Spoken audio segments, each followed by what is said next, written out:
আমাদের সমাজে মুসলমানদের সংখ্যা অনেক বেশি, এই কথা আমরা সবাই জানি। কিন্তু যদি আপনি ভালো করে তালাশ করেন যে আমাদের সমাজে খ্রিস্টান, হিন্দু, বৌদ্ধ, তাদের একজন পরিবার, একজন সদস্য আমাদের সমাজে, তাদেরকে যদি তালাশ করেন একজনকেও আপনি পাবেন না। যদি আপনি আরো সুন্দর করে তালাশ করে দেখেন যে খ্রিস্টানদের গির্জা, হিন্দুদের লাশ পোড়ানো শ্মশান, আমাদের সমাজে যদি আপনি ভালো করে তালাশ করেন একটাও পাবেন না। কিন্তু আমাদের সমাজে আমার আপনার ঘরের সঙ্গে সুন্দর সুন্দর মসজিদ, কিন্তু আমাদের এই সুন্দর সুন্দর মসজিদ থাকার পরেও আমি আপনি কিন্তু মসজিদের মধ্যে একচুল পরিমাণে একজন খাঁটি মুমিন নামাজি আমরা তাদেরকে তালাশ করলেও আমরা পাই না। অথচ আমি আপনি পরিপূর্ণ মুসলমান দাবি করতেছি। আমাদের সমাজে, আমাদের দেশের মধ্যে এমনও গ্রাম আছে যে গ্রামের মধ্যে মসজিদ, অনেক মসজিদ আছে, কিন্তু মসজিদ থাকার পরেও এই মসজিদের মধ্যে ইমাম সাহেবকে তারা রাখে না। কেন? যে হুজুরকে তাদের বেতন দিতে হবে আর হুজুরকে 3 বেলা খাওয়াইতে হবে। এই জন্য এমন ভদ্র সমাজের মসজিদের মধ্যে তারা ইমাম সাহেবকে রাখে না।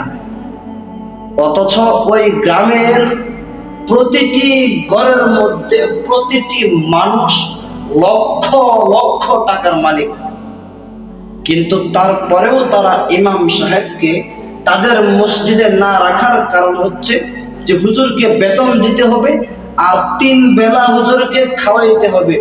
এই জন্য এই ভদ্র সমাজের, এই ভদ্র গ্রামের মসজিদে তারা ইমাম সাহেবকে রাখে না।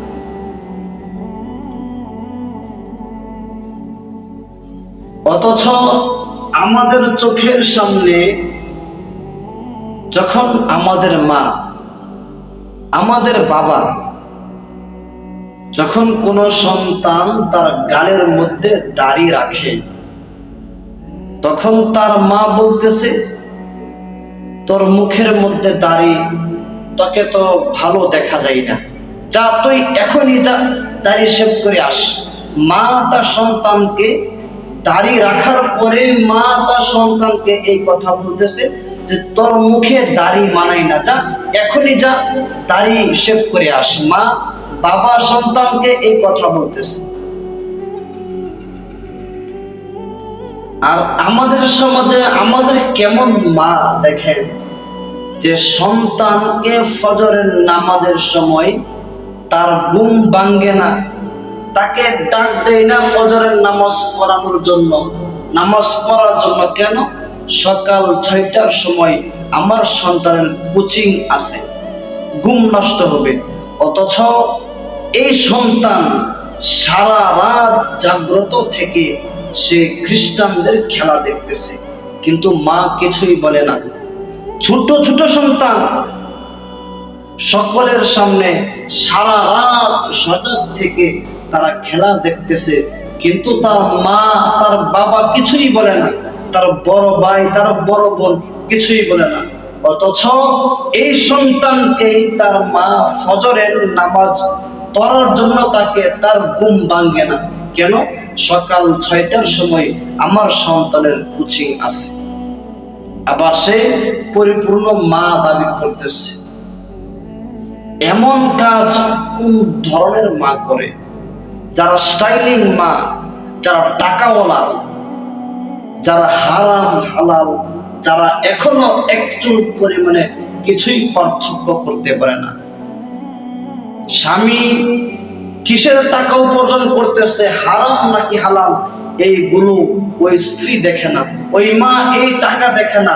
তার মা, তার স্ত্রী শুধু দেখে আমার স্বামী, আমার সন্তান আমাকে টাকা দিতে পারছে কিনা।